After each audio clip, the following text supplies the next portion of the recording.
Dear Esther, the gulls do not land here anymore. I've noticed that this year they seem to shun the place. Maybe it's the depletion of the fishing stock driving them away.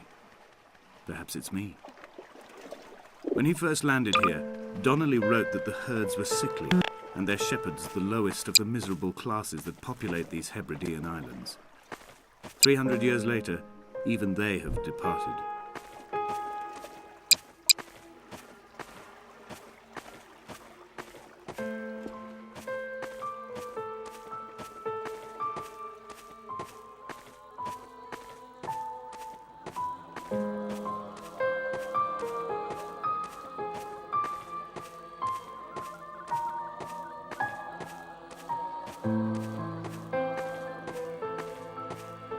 Donnelly reported the legend of the hermit, a holy man who sought solitude in its most pure form.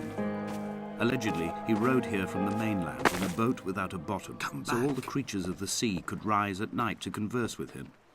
How disappointed he must have been with their chatter. Perhaps now, when all that haunts the ocean is the rubbish dumped from the tankers, he'd find more peace. They say he threw his arms wide in a valley on the south side, and the cliff opened up to provide him shelter. They say he died of fever 116 years later. The shepherds left gifts for him at the mouth of the cave, but Donnelly records they never claimed to have seen him. I have visited the cave and I have left my gifts, but like them, I appear to be an unworthy subject of his solitude.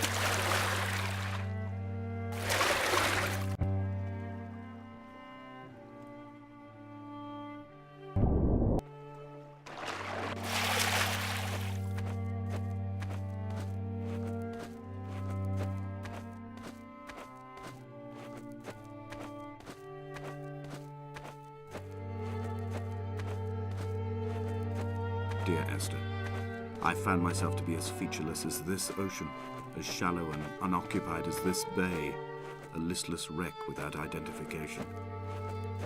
My rocks are these bones, and a careful fence to keep the precipice at bay. Shot through new caves. My forehead a mount. This aerial will transmit into me so. All overexposed, the nervous system, where Donnelly's boots and yours and mine still trample. I will carry a torch for you. I will leave it at the foot of my headstone. You will need it for the tunnels that carry me under.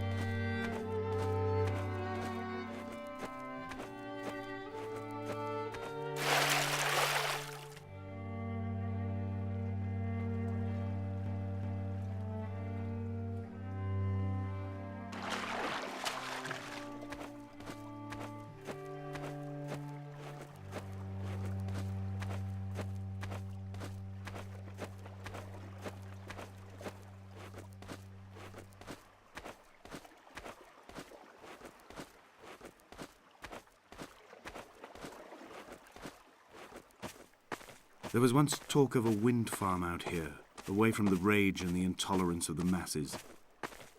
The sea, they said, is too rough for the turbines to stand. They clearly never came here to experience the becalming for themselves. Personally, I would have supported it. Turbines would be a fitting contemporary refuge for a hermit. The revolution and the permanence.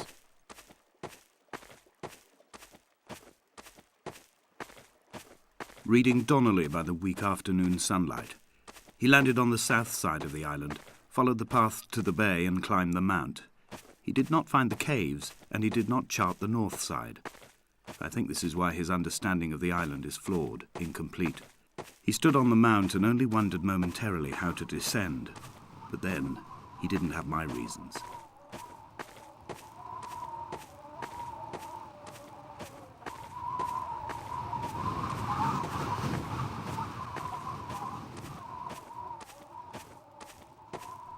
When someone had died or was dying, or was so ill they gave up what little hope they could sacrifice, they cut parallel lines into the cliff, exposing the white chalk beneath.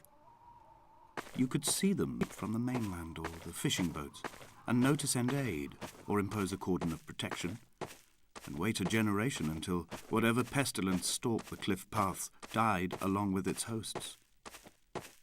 My lines are just for this, to keep any would-be rescuers at bay. The infection is not simply of the flesh.